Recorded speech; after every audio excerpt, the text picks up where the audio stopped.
Senhor, bom dia a todos. Uma alegria podermos estar aqui mais uma vez, adorando o nosso Deus, renovando o nosso espírito, acendendo a chama da fé no nosso coração. Queria dizer para os irmãos, chegaram aqui, olha, os adesivos novos. Esse aqui para você colocar no carro, Videira, eu sou de lá, ok? Você divulgar a igreja aí, tem preto e branco. Se o carro for escuro, coloca o branco, se for claro, você coloca o preto. E esse aqui de para-brisa, Deus nunca falha, né? Que é uma mensagem de fé. Todo mundo que liga para mim sabe que eu atendo o telefone assim, né? Deus nunca falha, bom dia. Deus nunca falha, boa tarde. E às vezes até ligação errada as pessoas são impactadas.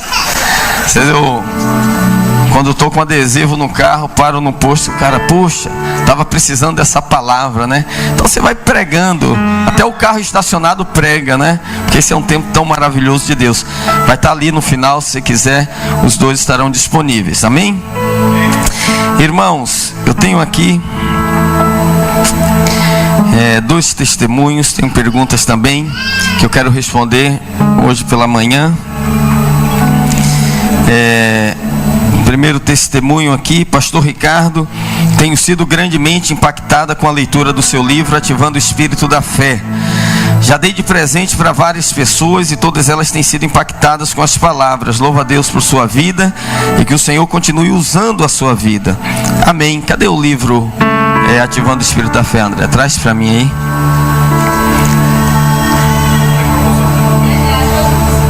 Era semana passada.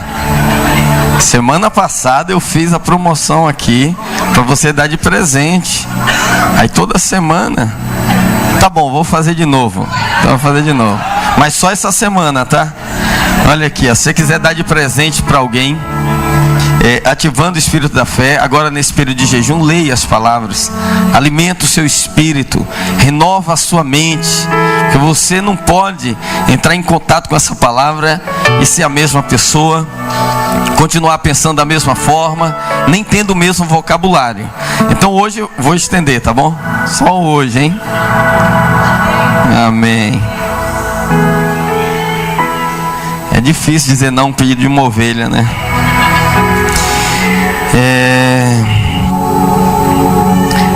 Pastor Ricardo, desde que comecei a receber os áudios das palavras, tenho ouvido a semana inteira, indo e voltando ao trabalho.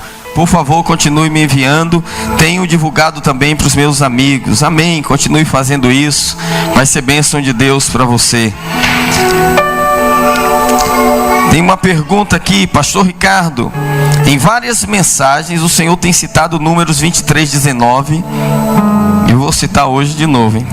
Que diz que Deus não é homem para que se arrependa. Mas há vários textos na Bíblia que diz que Deus se arrependeu, como em Gênesis 6:7, que afirma, antes do dilúvio, que Deus se arrependeu de formar o homem. Isso é uma contradição ou tem uma explicação? Claro, tem uma explicação. Você sabe que o Velho Testamento ele foi escrito originalmente na língua hebraica. A língua hebraica é uma língua muito rica, muito diferente do português. E às vezes uma palavra ela tem diversos significados. Tem um significado primário, secundário, terciário e assim sucessivamente. Então qual é a principal regra da interpretação bíblica? O contexto. Você sempre tem que levar em consideração o contexto em que a palavra está sendo falada. Então a palavra original para arrepender-se, ela significa compaixão, ela pode significar remorso, ela pode significar sentir a dor do outro, ter pena do outro, e ela pode significar também voltar atrás. Veja, quando a Bíblia diz em Gênesis 6:7 que Deus se arrependeu de criar o homem, não quer dizer que Deus falou assim: cometi um grande erro, fiz uma grande bobagem, puxa, não deveria ter feito isso. Porque se Deus tivesse chegado a essa conclusão, Ele não salvaria o homem. ele acabaria de vez com o problema. Eu fiz algo, descobri que é errado, então vou acabar agora com o problema. Não precisa nem construir a arca, deixava o dilúvio destruir todo mundo e faria uma outra criação. Mas Deus não fez isso. Deus se compadeceu do homem, tanto que ele proveu a salvação. A arca de Noé era uma provisão de Deus para todos que quisessem entrar na arca. Todos entraram? Não, apenas Noé e a sua família. Mas Deus, a partir de Noé e sua família, deu continuidade à humanidade. Então não mostra que Deus se arrependeu de fato de ter criado o homem, mas se arrependeu no sentido de sentir compaixão de ter que destruir tudo por causa do pecado do homem. Agora, quando a Bíblia fala em Números 23 que Deus não é homem para que minta, nem filho do homem para que se arrependa, ele está falando do caráter de Deus, da promessa de Deus, da palavra. Uma vez que ele falou, ele vai cumprir. Uma vez que Deus disse, ele vai fazer. Uma vez que ele liberou a palavra, ele vai sustentar a palavra. Amém? Então são contextos diferentes, não confunda isso. É o mesmo que diz lá em Samuel, né? Arrependi-me de ter constituído Saul como um rei. Deus sentiu dó de Saul naquele momento. Ele falou: Saul, hoje eu ia confirmar o teu reino, né? Quando ele rasgou lá a capa do profeta, lembra disso? E Deus disse, se arrependeu, falou: mas vou levantar outro rei. Então o propósito de Deus de reinar sobre Israel, de constituir um rei sobre Israel, continuou. Agora Saul, ele perdeu a oportunidade dele, né? Naquele momento Deus começou a tratar de levantar um substituto. Ok? Então sempre leve em consideração o contexto. Pastor Ricardo, na capacitação o senhor pregou e falou que os serafins são os anjos mais poderosos, mas numa pregação recente do pastor Aloísio, olha aí, quer me botar contra o pastor Aloísio, hein? Ele disse que os querubins são os anjos mais poderosos. Eu vi essa pregação também. Na verdade, dependendo do estudo que você vai ler, eles colocam os querubins e os serafins na mesma classe de anjos, apenas com funções diferentes, entendeu? Os dois assistem diante de Deus. Alguns são aqueles seres que estão diante do trono, que governam, que sustentam o universo. Então, quando você vai estudar angelologia, você vai perceber que nos estudos eles colocam anjos e arcanjos numa categoria, querubins e serafins numa outra categoria. Mas quando você estuda a Bíblia e vê as citações, você percebe as funções diferentes. Os anjos como mensageiros, os arcanjos como guerreiros, né? Os querubins como aqueles que estão lá guardiãos da santidade de Deus, né? E os serafins como esses seres que controlam o universo, que exercem, né, o poder de Deus sobre todo o universo. Ok? Então não há contradição não, são poderosos também. Os dois são muito poderosos. Aliás, qualquer anjo é mais poderoso do que você possa imaginar. Na verdade, a Bíblia diz que a mula de Balaão viu um anjo e ela não conseguiu ir em frente, empacou. Lembra disso? E Balaão espancou a mula para que ela andasse, e a mula falou: você não está vendo o anjo? Né? Eu acho esse um dos textos mais humilhantes para o ser humano, né? Que é o homem ser corrigido por uma mula, né? Mas às vezes quando o camarada não vê Deus, ele usa a mula, né? Na história da Bíblia já aconteceu muitas vezes isso. Deus usou o galo para converter o coração de um apóstolo.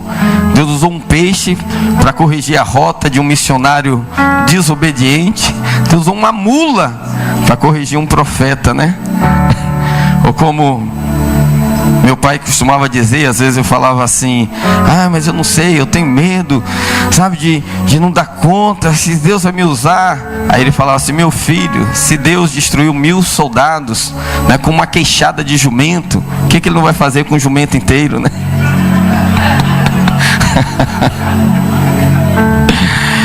Amém, irmãos, vamos à palavra de Deus. Eu quero compartilhar com você nessa manhã sobre um texto que eu citei ele tantas vezes e cantamos muitas vezes, mas eu não cheguei nele. Hoje eu vou chegar. Por que eu não cheguei nele? Porque para chegar nele tinha que construir uma base. Agora sim, o pastor Rodrigo falou aqui que você não está mais no beabá, você já está vivendo a experiência da fé. Então eu posso falar para você esse texto e você pode entender com revelação. Amém? Eu quero falar sobre uma fé inabalável, a fé que não pode ser abalada, não pode se desintegrar diante das circunstâncias.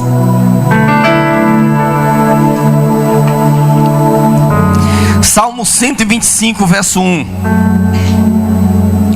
Quem conhece esse texto de cor? Salmo 125, verso 1. Quem já cantou esse texto? Diz assim: os que confiam no Senhor são como o monte Sião. Olha que não é no plural. Muita gente fala assim, são como os montes de Sião. Não são montes, não, é singular. São como o monte Sião. Como é que é o monte Sião? Que não se abala, mas permanece para sempre. Pastor, e quando tudo acabar? Não, vamos ver se tudo vai acabar. O monte Sião vai permanecer. Amém, queridos? Vamos ler todos juntos? 1, 2, 3. Os que confiam no Senhor são como o monte Sião, que não se abala, mas permanece para sempre. Amém. Vamos orar. Obrigado, Senhor, pela tua palavra. A tua palavra é a verdade. O teu nome é santo e o teu reino jamais terá fim. Bendizemos a Ti nesta manhã e pedimos: haja luz sobre a nossa mente, haja luz sobre o nosso coração, renova a nossa fé, edifica o nosso espírito, transforma a nossa alma, faz-nos andar sobre a Tua palavra, em nome de Jesus. Alguém diga amém. Segura na mão da pessoa que está do seu lado e diga para ela assim: você está no lugar certo, na hora certa, com as pessoas certas, e Deus tem uma palavra para a sua vida. Amém, glória a Deus. Irmãos, nós temos muitas ferramentas para prosperar, para crescer, para multiplicar, para se estabelecer, para avançar, para conquistar. Mas a maior ferramenta na vida de um cristão chama-se confiança. Diga confiança. Quando eu estou falando de ferramentas, eu estou dizendo para você que a oração é uma ferramenta. Os dons espirituais são ferramentas que Deus nos dá. Até os relacionamentos que Deus planta na nossa vida são ferramentas para nos abençoar, para nos fazer avançar, para nos fazer conquistar. Mas de todas elas, a mais forte, a mais poderosa, chama-se confiança. Confiança em quê, pastor? Confiança em quem? Confiança em mim mesmo? Não, na palavra de Deus, na palavra do Senhor, Criador dos céus e da terra. Quando eu ponho nele a minha confiança, eu mudo de lugar, eu mudo de patamar, eu mudo de dimensão. O que é confiança? Confiança é você esperar que a expectativa que você colocou em alguém ou em alguma coisa venha a se cumprir. Alguém lhe falou algo e você crê que o que ela falou é verdade, vai ser feito, ou já foi feito. Então isso se chama confiança. Todavia, queridos, muitos de nós, muitas pessoas confiam desconfiando. E tem gente até que considera isso uma grande virtude. Não, eu não sou assim não, eu confio desconfiando. Eu estou sempre com um pé na frente e com o outro atrás. E na vida de muitas pessoas tem sido assim. Então eu quero que você entenda hoje onde que entra a confiança como fator de construção, de edificação da sua fé, e onde que a desconfiança ela arrebenta com qualquer coisa na sua vida, com relacionamentos, com projetos e com tudo. Então se tem algo que desagrada a Deus, e se tem algo que ofende a Deus, é quando uma pessoa deixa de crer na sua palavra. Por quê? Números 23, 19. Deus não é homem para que minta, nem filho do homem para que se arrependa. Porventura, tendo ele dito, não o fará, e havendo ele falado, não o cumprirá, diz a palavra de Deus. Então como que nós nós podemos ter uma fé inabalável. Uma fé inabalável, ela rompe com a desconfiança. Diga comigo, uma fé inabalável rompe com a desconfiança. Então o texto começa dizendo assim: os que confiam. Qual é o tema do salmo? Todo salmo tem um tema. Uns falam de louvor, outros de adoração, outros de quebrantamento, outros de arrependimento. O tema do salmo 125 é confiança. E confiança é a expressão de uma fé inabalável. Mas qual é o nosso problema? O nosso problema é que desde criança nós fomos criados, nós fomos treinados para desconfiar das pessoas, para desconfiar das situações, para desconfiar de tudo que está em volta de nós. Então, quando você era criança, sua mãe dizia assim: olha, não converse com nenhum estranho. Você saía de casa e sua mãe dizia o quê? Se alguém te der alguma coisa, te oferecer um doce, um negócio, não pegue, não coma. Quem já ouviu isso do pai ou da mãe? Não confie em estranho. Isso é o que a mãe mais fala, né? Ela, filho, tá entendendo? Se te chamar, não atende. Se te parar, você sai correndo, né, minha sogra? Então a mãe, e hoje a sogra, tem que plantar nos netos essa desconfiança para colocar uma barreira entre ele e entre a pessoa estranha. Porque aquela pessoa estranha, ela pode lesar você de alguma forma, ela pode ser uma ameaça para você. Então ela tinha que criar essa barreira, e ela plantou dentro da sua alma o que? Um sentimento de desconfiança. E o resultado é que ela conseguiu. Então até hoje, se uma pessoa estranha se aproxima de você, mesmo você sendo adulto, mesmo você estando casado, você fala: o que essa pessoa quer? Quem é essa pessoa? O que ela quer tirar de mim? É ou não é, irmãos? Que a desconfiança foi plantada. Sua mente foi programada para desconfiar. Quantas mães falaram para a filha assim: filha, não confie em homem nenhum? Quantas mulheres ouviram isso de suas mães? Todas. A maioria, se não todas as filhas já ouviram isso da mãe. Homem é tudo igual, não confia em homem nenhum. Por que ela fez isso? Porque talvez ela teve um histórico negativo, ela teve uma frustração, ela foi enganada, foi abusada, foi lesada, foi traída, e aquelas feridas no coração fez com que ela criasse uma barreira no relacionamento, e não querendo de maneira positiva que a mesma coisa, a mesma experiência acontecesse com a sua filha, ela chega para a filha quando está ficando mocinha e diz: olha, cuidado, não deixa ninguém se aproximar muito de você. E não está errado fazer isso. O problema é que muitas vezes essa desconfiança, ela cria uma barreira na vida sentimental. Porque muitas mulheres, por não confiar, elas não conseguem entrar de fato no relacionamento. Então ela vai no relacionamento até um certo momento, e depois a mente começa a se encher de desconfiança, e aí a insegurança interrompe aquele processo de relacionamento. Veja o poder da desconfiança.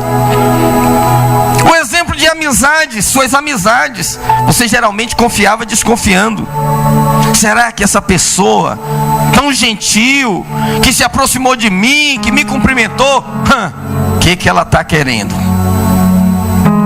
Tá, aí a pessoa está falando, diz: olha, olhei você, achei tão bom o que você falou. Onde é que ela vai chegar, não é? O que ela quer com isso? Então você foi crescendo e o seu cérebro foi se tornando automaticamente um cérebro desconfiado, sempre com o pé atrás para com todas as pessoas que se aproximam de você. E se eu falar aqui da política? Quem já ouviu um político prometendo algo que não cumpriu?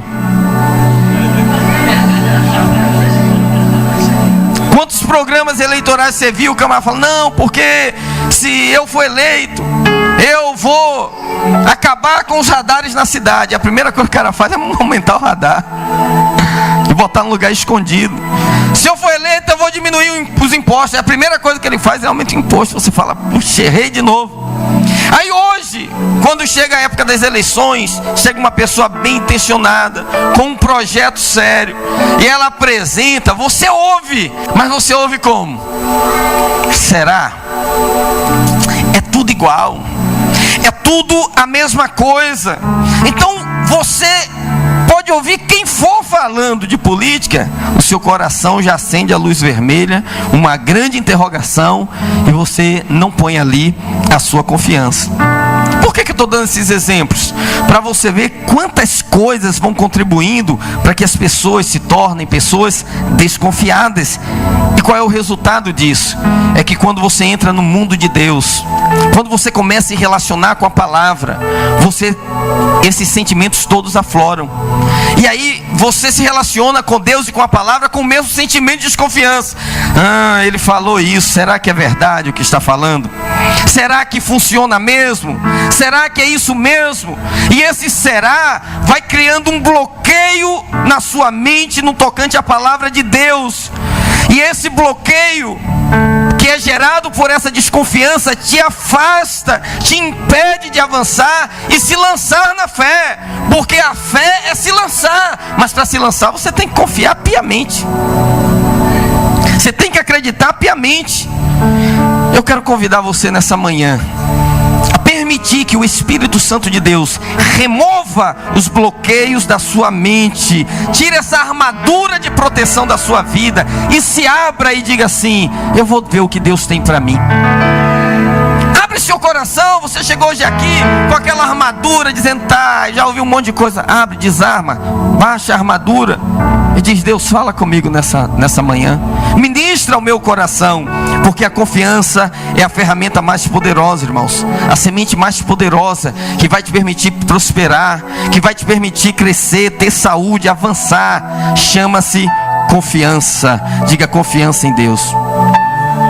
Quando os filhos de Corá começaram a escrever o Salmo 46, eles disseram assim, vamos repetir comigo, diga assim: Deus é o nosso refúgio e fortaleza, socorro bem presente nas horas difíceis.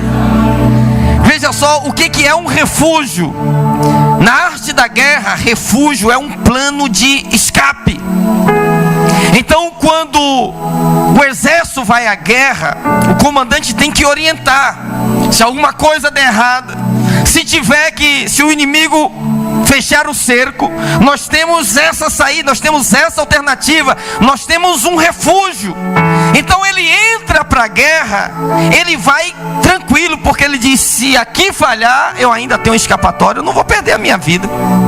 O que os filhos de Corá falaram? Eles disseram: Deus é o nosso refúgio, Ele é a nossa fortaleza, Ele é o nosso socorro bem presente. Se nós não tivermos para onde ir, nós vamos para Deus e nele nós seremos refugiados.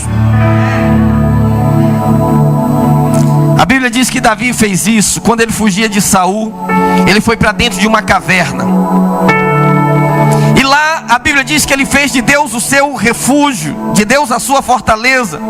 Ele não ficou murmurando, ele não ficou reclamando, ele fez de Deus a sua confiança.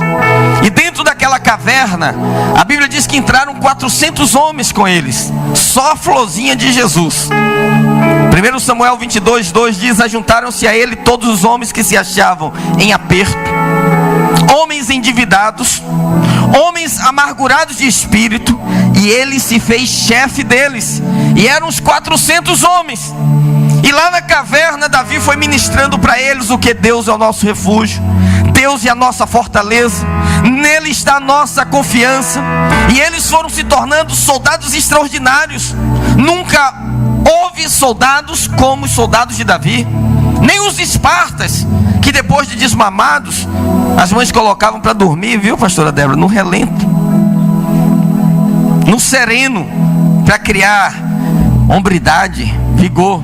Não tinha esse negócio do menino pisar descalço. Ai, meu filho, vai entrar bactéria, o vírus. Davi entra na caverna e 400 homens se aproximam dele. Diz a Bíblia que depois de um tempo caminhando com Davi, o menor deles valia por 100, o maior valia por 1000. Ele sai dali, vai fazer guerra e Deus lhe dá vitória, porque ele fez do Senhor o seu refúgio. Ele confiou em Deus absolutamente. É disso que eu estou falando. Não é de você dizer assim: esse é um plano de investimento. Nunca coloque todos os ovos na mesma cesta. Investe um pouquinho em ações imobiliárias, um pouquinho em CDB. Não, coloque em Deus 100% a sua confiança. Mateus 14 diz que quando Jesus estava caminhando sobre as águas, Pedro falou para Jesus assim: mestre, se és tu, manda, libera uma palavra para eu ir ter contigo. Jesus disse assim: vem, Pedro. Ele recebeu a palavra e começou a andar sobre a palavra de Jesus. Foi na direção de Jesus. Aí o texto diz assim: quando ele estava perto de Jesus, presta atenção, olhando na força do vento. Ele estava olhando para Jesus e caminhando sobre a palavra, mas olhando na força do vento, ele desconfiou. O barco estava longe, o vento estava soprando. Na hora que ele desconfiou, ele começou a afundar. Observe que o texto diz: olhando na força do vento. Enquanto ele estava confiando na palavra do Senhor, ele estava caminhando. Onde é que Pedro afundou, irmãos? Pedro afundou a um braço de Jesus. Ele já estava praticamente no braço de Jesus, podia se apoiar nele. Ele desconfiou muito perto. Por que estava muito perto? Porque a Bíblia diz que quando ele disse assim, clamou: Senhor, salva-nos, o Senhor estendeu a mão e o levantou. Olha, se eu estou aqui, você aí, eu não tenho como te estender a mão, não é verdade? Para eu te estender a mão, você tem que estar muito próximo. Estendeu a mão. Então ele estava pertinho de Jesus, pertinho de frente. Foi quando entrou a desconfiança. Ele perdeu a confiança e ele ali afundou. Irmãos, é por isso que você tem que ter uma fé inabalável. Você tem que romper com essa mentalidade de desconfiar o tempo todo. Deixa eu te mostrar uma imagem aqui. Coloca para mim essa imagem. O que você vê aqui? Um homem cavando, cheio de determinação, fé. Ele tem um alvo, tem um objetivo. Aqui, está uma jazida de diamantes.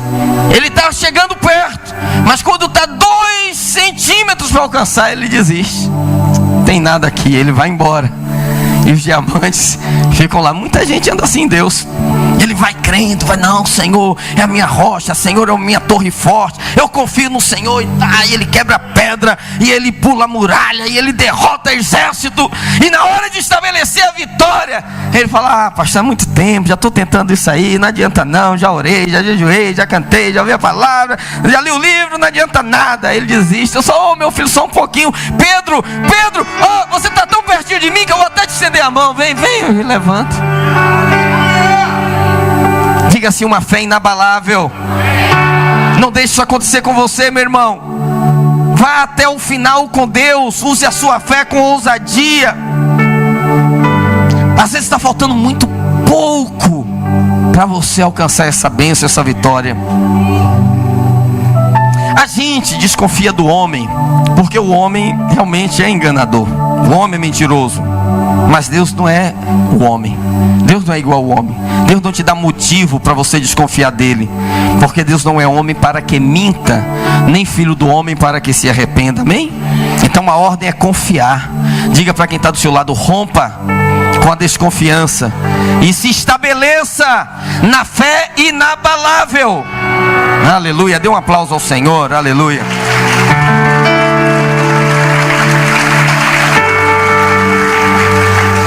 Segundo lugar, uma fé inabalável tem garantia.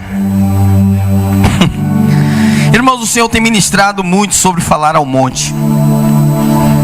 E algumas pessoas estão tão felizes dizendo: pastor, que bênção, agora não pode parar um monte diante de mim. Que eu olho para o monte e falo: monte, você vai sair daí. Hoje eu já consigo falar o monte. Mas Deus quer levar você a um lugar mais alto. Quem quer ir a um lugar mais alto? E nesse nível, você não vai mais remover o monte. Nesse novo nível que Deus vai te levar, você é o monte. Não é você contra o monte, é você sendo o monte. É outro nível de fé, é outra história. Olha o que ele diz: os que confiam no Senhor são como o monte. Diga: eu sou como o monte. O que é um monte? Monte é um lugar que quando você está no topo dele, você tem uma visão privilegiada. O monte, você vai ver da maneira que Deus vê. Você vai enxergar da maneira que Deus enxerga. Deixa eu te dar uma palavra sobre esse problema que você está passando. Você tem que enxergar essa situação da maneira que Deus enxerga. Você tem que ter uma outra perspectiva. Você tem que receber o discernimento do Espírito. Porque quando você está numa batalha espiritual e você está lutando contra principados, contra potestades, e a sua visão é baixa, você tem uma perspectiva muito baixa da guerra, é até difícil você tomar decisões, porque as suas decisões ficam sempre sendo embasadas nas suas emoções, e as nossas emoções às vezes nos levam para caminhos distantes da palavra de Deus. As decisões vitoriosas, elas nascem do discernimento do Espírito, e não das emoções da alma, porque as emoções são burras. As emoções são burras. Também você não pode decidir no racionalismo. Por quê? Porque o racionalismo é morto. Você tem que andar pelo Espírito. A fé não trabalha com racionalismo. A fé não trabalha com as emoções. A fé trabalha com a posição de Deus, com o que Deus está vendo lá na frente. Quando você discerne o seu espírito, irmão, quando você consegue perceber, e essa fé trabalha dentro de você, a sua perspectiva de todas as situações que envolvem a sua vida, elas mudam radicalmente. O Espírito Santo abre para você uma nova visão. Você está lá de cima, você está enxergando as coisas lá embaixo. Porque quando você imagina assim, ó, um desfile está passando, se você está aqui no mesmo patamar do desfile, você só vê cada parte, cada quadro, quando ele está diante dos seus olhos. Aquilo é seu mundo. Mas quando você está de cima, você vê o começo, o meio e o fim. Deus vê o começo, o meio e o fim. Ele já sabe o que tem depois. Se você conseguisse ver o seu fim, você estaria dando brados de alegria nessa manhã.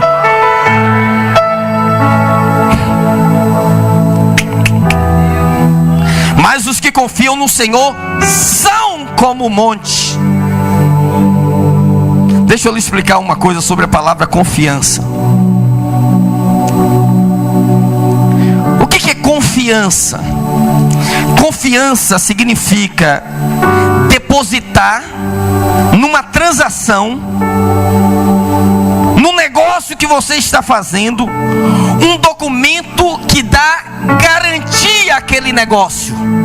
A palavra confiança é o prefixo com e o substantivo fiança. Confiança. Nós estamos elaborando um negócio, mas não vai ser de boca. Nós vamos colocar uma garantia.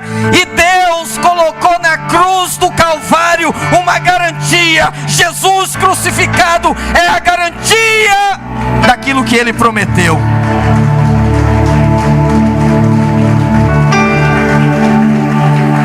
Irmãos, essa palavra confiança significa que na cruz houve uma transação. Essa transação foi entre o homem e Deus. Deus disse: eu vou libertar o homem do pecado, da derrota, de toda a mazela, da morte. E na cruz foi cravado os termos da transação, que dizia: a obra foi feita uma vez por todas. 50 dias depois da crucificação, o Senhor selou a transação com fogo. Quando veio o Pentecostes, ouça o que eu vou te falar. O Calvário foi Deus dizendo para você: eu fiz. O Pentecostes é Deus dizendo para você: eu garanto. O Calvário foi Deus anunciando que Ele fez. O Pentecoste é Ele garantindo que não vai falhar, garantindo a sua confiança. Ele diz: nós fizemos a transação, tem um fiador, tem uma fiança que assegura que essa transação não vai falhar. Então, quando você tem verdadeira confiança, você tem paz. E a paz vem do fato de que nós temos um fiador. Você sabe que hoje uma das coisas mais difíceis, quando você vai alugar um imóvel, é a questão de fiador. Quem precisa alugar sabe como que é difícil. Porque se ninguém quer fazer uma transação de boca, você chega lá e diz: eu tenho dinheiro, eu não tenho como comprovar, mas eu consigo pagar. Ele fala: quem garante? Aí você diz: não, eu tenho uma pessoa que pode ser meu fiador, mas eu quero ver as qualificações dele. Ele quer saber que o fiador tem condições de garantir aquilo. Entende? Porque qual é o papel do fiador? Se eu não puder pagar, presta atenção que você vai ter um rema de Deus agora, hein? Se eu não puder pagar, o fiador garante. Se eu não posso ter vitória, ele garante a minha vitória. Se eu não posso me curar, ele garante a minha cura. Se eu não posso prosperar, ele garante a minha prosperidade. Se eu não posso crescer, ele garante o meu crescimento. Nele eu tenho plena confiança. Aleluia. Deus é tão poderoso que ele podia dar só a palavra e falar: ou você confia ou não confia. Ele disse: eu vou botar um selo, meu espírito. Tudo que foi selado na cruz, tudo que foi combinado na cruz, foi selado no Pentecostes. Aleluia. E essa garantia de que aqueles que confiam no Senhor são como o Monte Sião. Por isso que não pode ser abalado. Imagina você alugar a casa e o fiador falar assim: eu vou ser seu fiador. Se tiver qualquer problema e você não puder pagar, deixa comigo, eu garanto. Eu falo: aleluia, é glória. Quem quer ser esse fiador? Vamos imaginar aqui, que eu faço um cheque de 10 mil reais. Eu falo: André, esse cheque de 10 mil reais eu estou dando para você. Você só pode colocar no banco daqui a 30 dias, tá? 30 dias você pode colocar aqui, eu garanto. Me conhecendo, sabendo ele que eu sou um homem próspero, sabendo ele que meus cheques nunca voltaram, sabendo ele que eu tenho um lastro que garante, o que ele vai fazer de hoje a 30 dias? Ele vai gastar mentalmente tudo. Ele: eu tô com 20 mil. Ariane, escolhe o salão aí da festa do Azafre, que esse um aninho aí vai ser de Deus. Vou dar uma guaribada, vou dar uma levantada no meu carro, vou trocar o som, vou fazer. Mas com que eu tô com o cheque aqui, mas cadê? Não, daqui a 30 dias eu vou colocar. Isso é o quê? Confiança. Significa que quem disse tem o lastro equivalente ao valor. Você acha que ele tem lastro para cumprir tudo que ele te prometeu?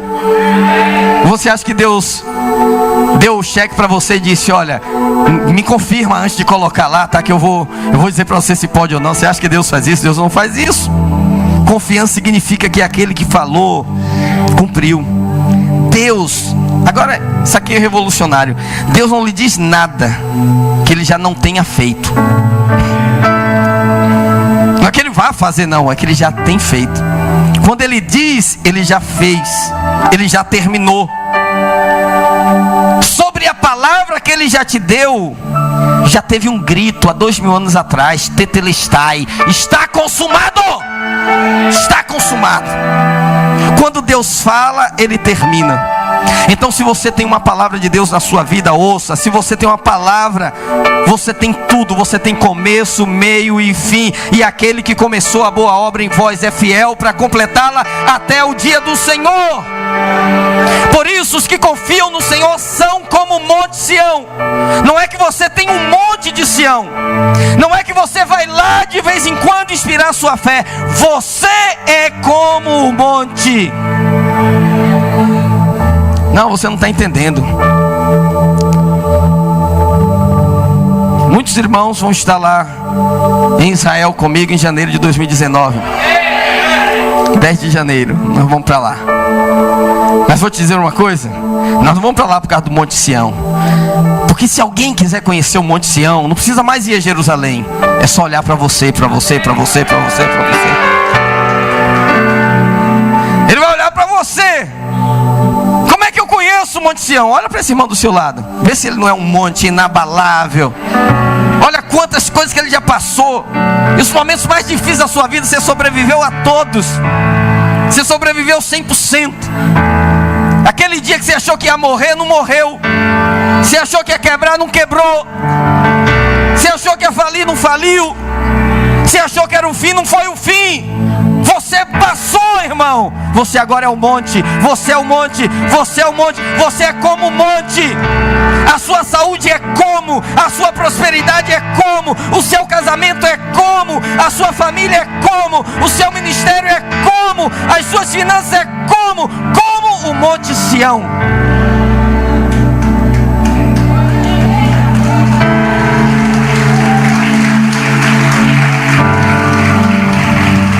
Por isso que eu estou falando, irmão, de vez em quando alguém na televisão aparece lá e diz assim: manda o seu pedido de oração para ser queimado no Monte Sinai. Sai do Monte Sinai, hein? O Monte da Bênção é o Sião. O Monte Sinai na Bíblia é Monte da Maldição. Ah, que eu vou levar uma mala para lá, para o Monte Sinai. Que isso? Deus não falou você é como o Monte Sinai. Porque o Monte Sinai fala da lei. Você não é discípulo de Moisés. Você não se assenta na cadeira de Anás e Caifás. Você está na nova aliança. Você está nas promessas de Deus. Os que confiam no Senhor são como Monte Sião. Agora, o interessante é que essa transformação que o Espírito Santo faz, quando a gente faz uma opção, uma decisão, uma determinação de viver pela fé, nessa dimensão do sobrenatural, do invisível, há uma mutação na nossa vida. Mas não pense que por haver essa mutação, todo mundo vai te aplaudir, você vai ser ovacionado, as pessoas vão te elogiar. Porque andar na fé você arrebenta com toda a lógica humana. Quem anda em fé sempre está indo contra o sistema desse mundo. Porque a fé move uma outra dimensão de reino, que é o reino de Deus. Então você vai contra o sistema do mundo. O sistema do mundo existe para quê? Para dar à sua alma aquilo que só o Espírito pode ter: controle, segurança. O que a alma do homem quer ter? Controle. Mas onde é que você controla tudo? No Espírito. Por isso vou falar uma coisa para os irmãos aqui. Não é meu assunto hoje, mas eu quero chegar nele, eu preciso chegar nele. A maior barreira, e por isso muitas pessoas têm sido privadas em Deus de grandes vitórias, que uma das disciplinas espirituais que poderiam revolucionar a sua vida e te alimentar diariamente chama-se oração em línguas. A Bíblia diz: se alguém ora em línguas, edifica o seu próprio espírito.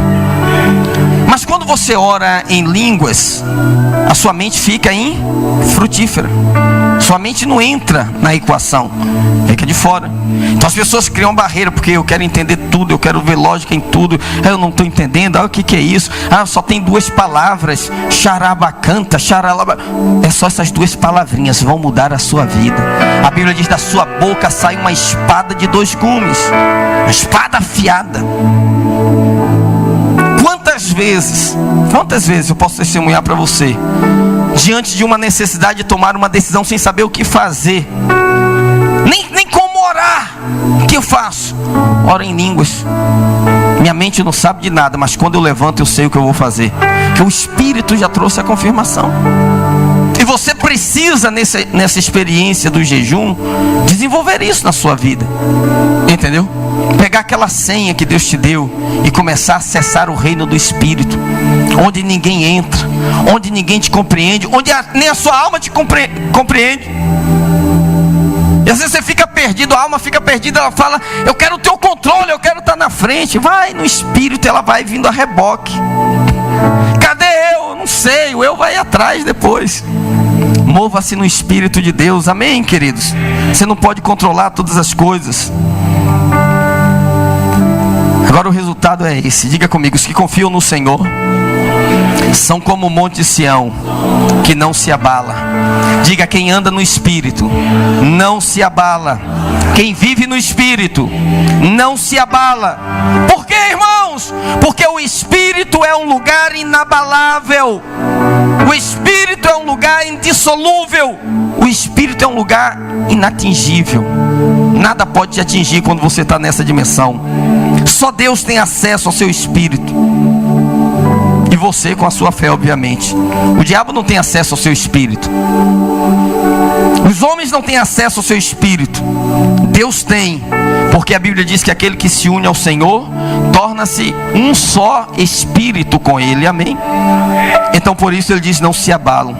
Ah, pastor, mas eu já me abalei muitas vezes. Sem problema, sem trauma. Você se abalou? Volte-se para Ele agora. Diga: agora eu com você como esse monte. Não deixe o diabo colocar você debaixo de acusações, não. Saia debaixo da acusação e começa a declarar: eu sou justiça de Deus em Cristo Jesus. Você se tornou pecador por causa do pecado de Adão. Não tinha nada a ver com você. Adão pecou, você já nasceu com a semente do pecado. Você se tornou justo, não tem nada a ver com você. É pela justiça de Cristo. Ele te fez justo. Se apegue nessa justiça.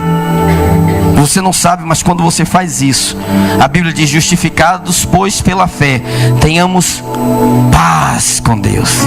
A paz é o resultado direto, inevitável, dessa confiança depositada em Deus. Recebe paz do Senhor na sua vida. Recebe shalom, shalom, paz completa na sua vida, na sua casa, na sua família, na sua mente. Descansa em Deus. Aleluia, alguém diga amém.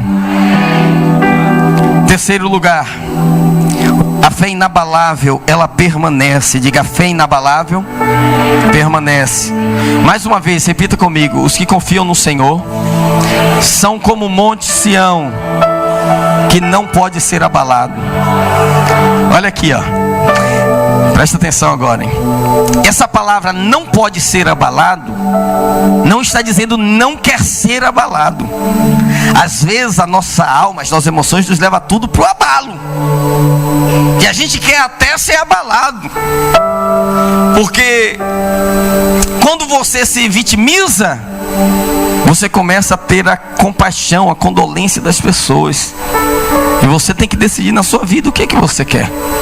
Você quer a compaixão das pessoas ou você quer ser uma inspiração para as pessoas?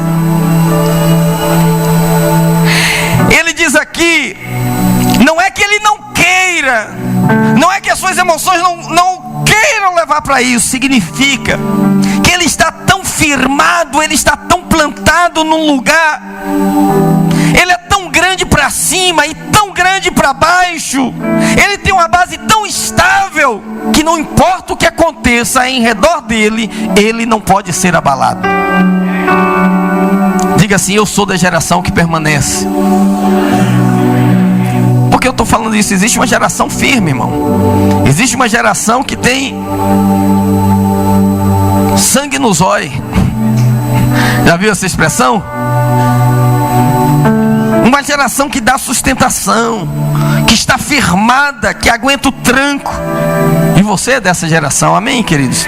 Então permanecer tem a ver com você ficar plantado na palavra que Deus lhe deu. Permanecer tem a ver com uma única coisa: eu vou ficar com a palavra. Seja mentiroso todo homem, Deus verdadeiro, e acabou, ponto final. Eu fiz minha opção.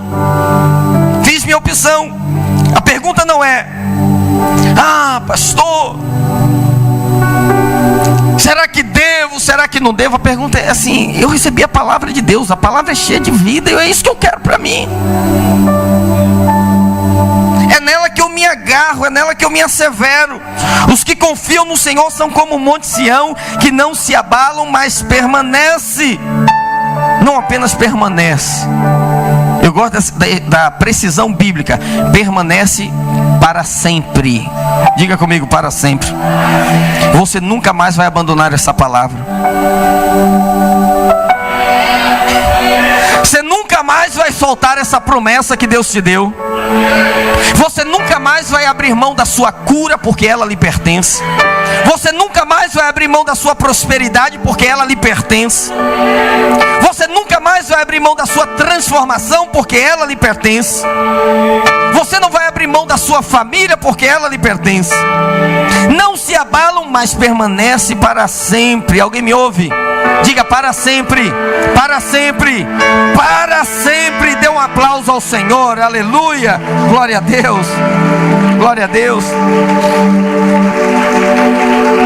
O que é para sempre, pastor? Significa que se alguém que te encontrou hoje te encontrar amanhã, ele vai te encontrar crendo.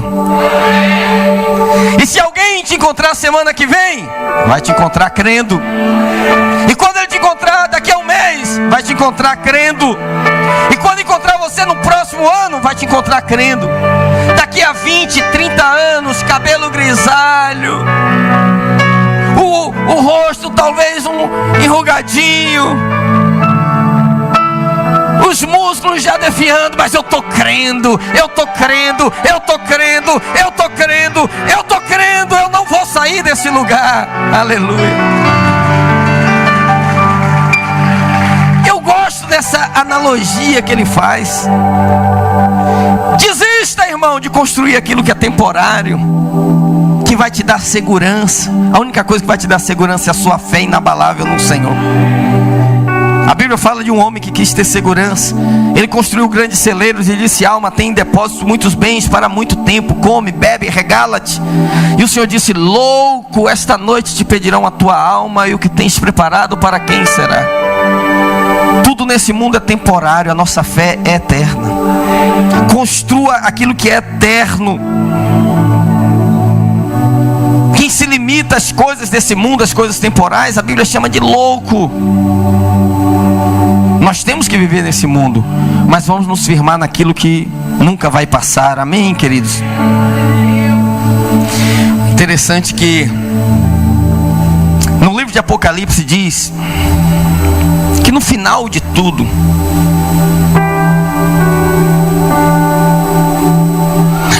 vai ter meia hora de silêncio nos céus. Você já leu isso? Às vezes eu fico pensando, por que vai haver meia hora de silêncio no céu? Porque a Bíblia diz que os serafins, na visão de Isaías, eles não param de aclamar a santidade de Deus, dizendo: santo, santo, santo é o Senhor, toda a terra está cheia da sua glória. Mas a Bíblia diz que vai ter uma hora que Deus vai dizer: shh, ninguém fala nada. Eu fico imaginando que essa hora, sabe qual vai ser a hora? É quando Deus vai estar ali mostrando a vida de cada um de nós. Aí vai mostrar você, o furacão, você no olho do furacão, lá no barquinho, as ondas em moto, as suas emoções dizendo: desiste, reclama, murmura, e você com suas mãos levantadas, xaralabacaxeriandalabababa, Senhor, em ti eu ponho a minha confiança. Deus vai dizer: para tudo, só Ele vai louvar agora, só ela vai adorar agora, deixa ele glorificar o meu nome.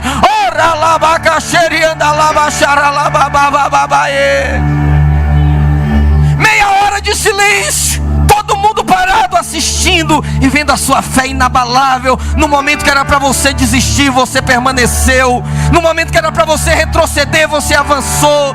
No momento que era para você parar com tudo, você se firmou. No momento que era para você fugir, você se plantou e disse: daqui eu não saio, daqui ninguém me tira, eu sou como o monte de Sião. O que significa isso, irmãos? Enquanto aquele monte estiver em Jerusalém, eu vou estar confiando no Senhor. Enquanto aquele monte estiver firme lá em Jerusalém, eu vou estar firme na minha liderança. Enquanto aquele monte estiver firme em Jerusalém, eu vou estar firme com a minha família. Enquanto aquele monte estiver firme lá, eu vou estar firme no meu ministério, na minha fé, nas promessas de Deus. Eu não vou abrir mão. Pastor, eu pensei que só o homem testemunha. testemunhava de Deus, não, Deus também testemunha do homem. No dia em que os filhos dos homens, anjos e potestades, se reuniram diante de Deus, Jó capítulo 1 diz que Satanás se apareceu no meio dele. E Deus disse: ei, Satanás, de onde você vem? Vem de rodear a terra e passear por ela. Viste meu servo Jó? Parou todo mundo para olhar. Ele disse: também o Senhor cerca ele de bens, dá tudo que ele precisa, protege a família dele. O diabo é mentiroso, mas tudo que ele falou ali é verdade. Deus faz tudo isso. Parou para assistir Jó. Eu tenho a impressão que uma dessas reuniões seu nome está sendo citado lá. Ele está dizendo: está vendo meu filho? Tudo que ele passou, mas ele firme, inabalável. Aleluia, glória ao Senhor Jesus, amém. Os que confiam no Senhor são como o monte de Sião, não se abalam, permanece para sempre. Quando você permanece, o diabo fica confuso. Sabe por quê, irmãos? Vou te dar uma chave agora. O diabo só consegue agir, lidar com a instabilidade, com a desconfiança, com a insegurança, quando ele se depara com alguém firme, igual o Monte Sião plantado. Ele fica confuso, ele não sabe o que fazer. Jesus estava tão firmado na palavra do Pai. Olha para a vida de Jesus. Quando que você viu Jesus abalado? Quando que você viu Jesus indeciso, inseguro? Não, ele tinha plena confiança. Agora olha a confusão que Jesus, na sua estabilidade, causa no diabo. O diabo usa Pedro para tentar impedir a cruz, mas depois ele entra em Judas para promover a cruz. Ele estava tão confuso, ele não sabia se matava ou se não matava. De um lado ele entrou em Pedro, que Jesus falou era Satanás: Senhor, não vá para Jerusalém. Depois ele vai em Judas e diz: entrega ele, mata ele. Pedro diz: o senhor não pode morrer. Judas diz: dessa noite ele não passa. E Jesus olha para o diabo e diz: diabo, você decide, mas eu vou ficar firme aqui. A sua estabilidade confunde o inferno inteiro. Ele não sabe lidar com o Monte Sião, ele sabe lidar com medo, com insegurança. Ele não sabe lidar com o homem de Deus, com a mulher de Deus. Você confunde, você discerne tudo e você não é discernido por ninguém. Aleluia. Jesus estava ali firme como o Monte Sião. Chega uma hora na sua vida que o diabo perde controle. Você rompeu, você ultrapassou os limites considerados toleráveis. Você ficou firme.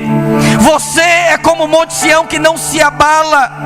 Por isso confiança é a chave mais importante na sua vida. Não confiança em você, não confiança nos anjos, nos homens. O texto é claro: os que confiam no Senhor. No final, quem são os que vão permanecer? Aqueles que confiam no Senhor. Eu tenho uma palavra de Deus para a sua vida nessa noite. Estende as suas mãos assim. Tempos difíceis vão passar, você vai permanecer. Crises financeiras vão passar, você vai permanecer. Lutas vão passar, você vai permanecer. Tempestades que hoje estão na sua vida vão passar e você vai permanecer. Aleluia. Dê um aplauso ao Senhor. Oh, bendito seja o nosso Deus. Irmãos, Deus colocou uma palavra no seu espírito que transformou você nessa pessoa indesistível, inabalável. Risque do seu vocabulário a palavra desistir. Isso não funciona mais para você. Faça um propósito consigo mesmo. Tá bom, eu vou ficar emparelhado com o Monte Sião. Se ele ficar firme lá, eu fico firme aqui. Dizem os que entendem de geologia que aquele monte, ele tem a mesma profundidade para baixo do que para cima. Só aparece uma parte dele, ele está firmado, está lá. É você. Tem uma parte que ninguém vê e não sabe. Quantos irmãos chegaram para mim e falaram: pastor, lá no trabalho tem colega meu que fala assim: vem cá, você não tem problema não? Que ele olha para você e acha que você não tem problema. Tem gente que olha para mim e pensa a mesma coisa. Pastor Ricardo, tranquilão, ele não tem os problemas que eu tenho. Sabe de nada, inocente. Mas eu estou firmado na palavra. Eu estou firmado. Você ainda vai ouvir muito testemunho dos meus lábios. Não falo agora porque não podeis suportar. Como disse Jesus em João 14, né? Enquanto o Monte Sião, diga assim, enquanto o Monte Sião estiver firme em Jerusalém, eu estarei firme na minha fé. Agora sabe por que o Monte Sião não vai ser abalado? Agora sim. É por isso que eu falo, a fé é doideira, rapaz. Que alguém fala, pastor, uma hora dessa vem um terremoto lá e tira ele do lugar. Não vai acontecer isso. Como não vai tirar você do lugar. Por que o Senhor fala com tanta segurança? Porque é a palavra. Salmo 2, verso 6 diz que Jesus vai governar o mundo de cima do Monte Sião. Eu, porém, constituí o meu rei sobre o meu santo Monte Sião. Sabe até quando o Monte Sião vai permanecer? Para sempre. Porque o Senhor vai reinar dele. Em volta tudo vai cair, mas ele vai ficar de pé, porque o Senhor vai reinar dele. Aleluia. Você é como o Monte Sião. Quando você se estabelece, Deus governa todas as situações a partir da sua vida. Você é a base de onde o Senhor governa. Eu quero fazer um desafio para você hoje. Você não vai desistir, meu irmão. Você não vai retroceder. Diga para quem está do seu lado, você não vai desistir. Olha, você vai desafiar suas emoções, porque as emoções são burras. Você vai desafiar seu racionalismo, porque o racionalismo é morto. E você vai permanecer na fé. Durante muitas semanas, eu tenho desafiado você a falar ao monte. Hoje, eu quero introduzir você num outro nível. Na dimensão de andar no Espírito. Pastor, tá difícil. Fulano fez isso e isso comigo. Pastor, meu filho, é meu patrão, é minha mulher, é meu marido. Não é nada disso. Vou falar para você, papo reto, sem curva. Não é nada disso. Esses pensamentos e essas emoções conturbadas é a incredulidade tentando incorporar em você. Mas não vai. Que através da confissão da palavra, você vai colocar a incredulidade no lugar dela e vai edificar a sua fé. Vamos ficar de pé em nome do Senhor Jesus. Aleluia. Você vai edificar o seu espírito. Nós vamos ministrar uma adoração. E depois você vai edificar o seu espírito em Deus. Como? Falando entre vós com cânticos, com salmos, hinos e cânticos espirituais. A expressão cânticos espirituais no original é cantar em línguas ininteligíveis. É dar ao Senhor aquilo que só o Senhor recebe. É o dom, é a capacitação que o Senhor te deu para edificar o seu espírito. Você vai ser edificado nessa manhã, meu irmão. Aleluia. Estenda as duas mãos para os céus nessa hora. Invoque o nome do Senhor sobre a sua vida. Oh, oh, Espírito Santo de Deus, você pode abrir essa boca profética e começar a orar em línguas. Enquanto você ora em línguas, oh, Deus vai renovando o seu espírito, vai edificando a sua fé na santíssima palavra. Oh,